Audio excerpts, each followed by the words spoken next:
What do you feel like you learned today from our group session? Uh, are we doing it right Yeah. now? Oh, I learned a lot of important things. I think the main point that I learned was the fact that you have to pick up your cross daily and deny yourself to the Lord. And denying yourself to the Lord is also denying yourself in the flesh and following in the spirit. And that could be picking the right option when someone does something, and you just have to follow the spirit, what God wants you to do, instead of doing what your own body wants to do. So give me an example of something that happens in your daily life where you could implement that. Um, so let's say someone's vaping or something. I mean, I can't change their path in their life, and they've already done that.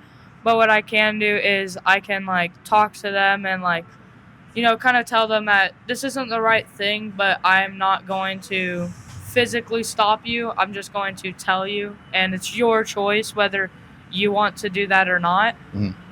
Yeah. All right. So more lead by example as well, though, maybe, right? Yeah. So one of the things I talked to my son about, especially when he was young, was, you know, he wanted to be a quarterback in middle school. And he came home one day, and I asked him, I said, "Hey, how are you getting along with the rest of the team?" And he said, "I don't really hang out with them much. They all cuss and do all these other things." And I was like, "Well, what are you talking about? You have to be able to communicate and coexist with people in this world, regardless of how they act different than you, or if they don't live their life the same as you. But what you can do is lead by example. You can walk down a path and be committed to that path while also coexisting with others and hopefully being a light to them. The trick is not to be dragged to their path, right? Yeah. So we can coexist with the rest of the world, even though we know they may be doing something that doesn't fall within our moral compass, right? Or in line with our relationship with God. But it doesn't mean that we necessarily have to join them, but we can coexist with them and have a relationship with them. And it's a way not to judge them, and still love them in the moment, but just not necessarily be like them, right? Yeah. And that's difficult to do, especially at your age, where you're still trying to kind of figure out who you are as a man and as a human being. So, but the further you get along and through maturity, you'll start to learn how to coexist with those type of people instead of shunning them, right? Yeah. Now, I also do think it's important that the environment that you put yourself in is one that's going to be conducive to not allowing you to get, you know, drug into other environments, right? So you definitely want to be cognizant of those things, but at the same time, you still have to be able to affect other humans in a positive way, and you can't do that by just removing yourself from their environment. Would you agree with that? Yeah, I would agree. You kind of have to leading by example. It's like if someone's doing bad, you have to plant the seed for them and show them what is right, and then you could share your testimony with them if they're not on the track with God. You could do it anyways, because telling people your story will always help.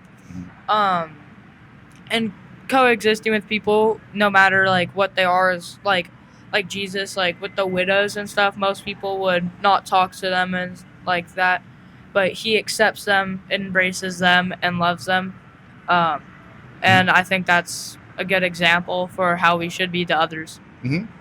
100%. I think that's awesome, man. One of the other things we talked about today was kind of the link between what the world tells us to think and basically having a mind of our own and not having preconceived notions, right? So when you walk into situations, when you're talking to your peer group and that sort of thing, a lot of times removing that preconceived notion of what you think that conversation should look like, I think is helpful because it allows you to be led more by the Spirit, right? So if I go in and I want to talk about God, I mean, if you walked up to somebody and had a conversation about Jesus and they didn't want to have that conversation, would you press the issue? No. Right. And why wouldn't you do that? Because kind of want to respect them, and if they need some space at that time or something, you kind of have to kind of have to let them do that, otherwise it can worsen the situation.